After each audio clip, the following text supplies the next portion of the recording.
RSS का master plan. Hindu सम्मेलन भी कराया जाना चाहिए, तो सभी मंडलों में हिंदू सम्मेलन कराए जाएं, ऐसी भी एक योजना सबको साथ लेकर बन रही है। धर्मांतरण पर सियासी विचार कि इस मुद्दे पर सरकार को श्वेत पत्र लाना चाहिए और अपना स्थिति स्पष्ट करना। पहली बात, बिल्कुल धर्मांतरण जो हो रहा है उसके लिए हम धर्म युद्ध करने को तैयार है। धर्मांतरण नहीं होना चाहिए। जागो हिंदू जागो। नमस्कार, आप देख रहे हैं जी मध्य प्रदेश छत्तीसगढ़ और मैं हूं आपके साथ तृप्ति सोनी। आपकी आवाज में आज बात होगी धर्मांतरण के खिलाफ कानून की उठ रही मांग की। वैसे तो कोशिशें ये पहले भी हो चुकी हैं कि धर्मांतरण को लेकर पुरजोर तरीके से एक कानून बने, उसके लिए कोशिशें हों। कानून बना भी था लेकिन वो वापस भी लौटा दिल्ली से। अब सवाल इस वक्त इसलिए लाजमी हो चला है कि छत्तीसगढ़ में न सिर्फ बस्तर, और बस्तर को आप छोड़ दें तो तकरीबन मैदानी इलाकों में और ओबीसी समाज में धर्मांतरण को लेकर एक बहुत बड़ी शिकायतें सामने आ रही हैं और इन्हीं शिकायतों के आसरे हिंदू संगठन भी लगातार मोर्चा खोले हुए हैं।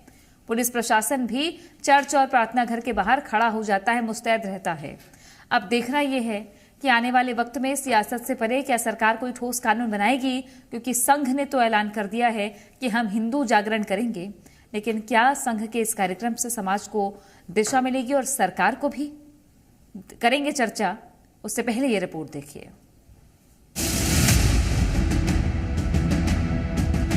छत्तीसगढ़ में धर्मांतरण पर बवाल की शिकायतें और तस्वीरें लगातार सामने आ रही हैं। बस्तर के अलावा मैदानी इलाकों और ओबीसी समाज में धर्मांतरण की शिकायतें आम हो चली हैं। हिंदू संगठन मोर्चा खुले हुए हैं, लेकिन अब आरएसएस ने धर्मांतरण के खिलाफ फुल प्रूफ मास्टर प्लान तैयार कर लिया है। आरएसएस हिंदू जागरण के लिए ब्लॉक स्तर से काम शुरू कर रही है, लेकिन आरएसएस की मांग है धर्मांतरण के खिलाफ कानून जल्द बनाया जाए। हिंदू सम्मेलन भी कराया जाना चाहिए, तो सभी मंडलों में हिंदू सम्मेलन कराए जाएं, ऐसी भी एक योजना सबको साथ लेकर बन रही है।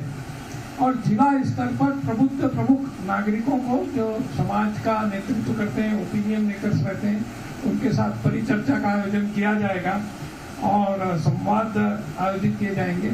अब विमर्श की एक राष्ट्रवादी दिशा स्थापित हो सके। हर विमर्श देश को तोड़ने वाला ही जो आजकल दिखाई देता है, उसको कहीं न कहीं निरस्त करने का प्रयास इसके द्वारा किया जाएगा। कानून के मसले पर मुख्यमंत्री विष्णुदेव साय ने कहा, जल्द ही कानून आएगा।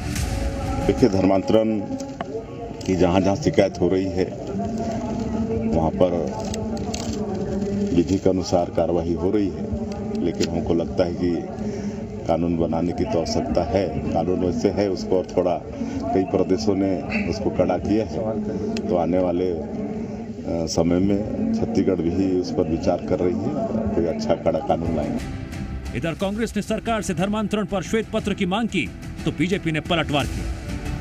क्या पिछले 15 साल में धर्मांतरण नहीं हुआ? क्या पिछले 15 सालों में चर्चे नहीं बनी क्या? और अभी भी अगर धर्मांतरण हो रही है, सरकार क्या कर रही है? ये सांप्रदायिक भावना फैलाकर प्रदेश को अशांत करना चाहती है, देश को अशांत करना चाहती है। इसलिए हम मांग कर रहे हैं कि इस मुद्दे पर सरकार को श्वेत पत्र लाना चाहिए और अपना स्थिति स्पष्ट करना चाहिए। दूसरी बात जो आपने पूछा है कि दीपक वैद्य जी पहले ये बताएं कि जो धर्मांतरण हो रहा है वो उसके पक्ष में है कि विपक्ष में है। कहीं पर वो पक्ष में, उनके जो विधायक हैं अटल श्रीवास्तव जी, वो सदन में कहते हैं कि बिल्कुल होना चाहिए, तो अपनी निजी राय है। और धर्मनगरी रतनपुर में चर्च बनाने के लिए वो सहयोग करते हैं, तो बड़ा विरोधाभास है। कांग्रेस पहले श्वेत पत्र की मांग करने के पहले ये कहे कि वो धर्मांतरण के पक्ष में या विपक्ष में है। अगर विपक्ष में है तो वो भी स्थिति स्पष्ट करे, वो हमारे इस युद्ध में किस प्रकार से साथ देंगे। अगर साथ नहीं देंगे तो चुपचाप बैठे रहे।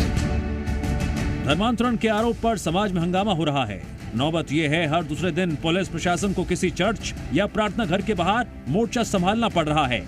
ऐसे में क्या वाकई एक कड़े कानून से यह नौबत संभलेगी या संघ के प्रयास समाज को जगाएंगे? सत्यप्रकाश, जी मीडिया।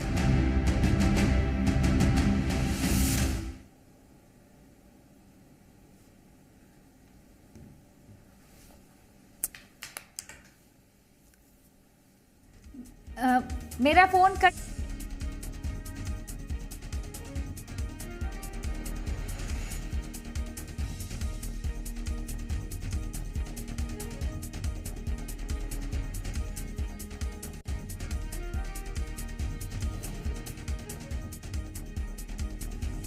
हो गया ये।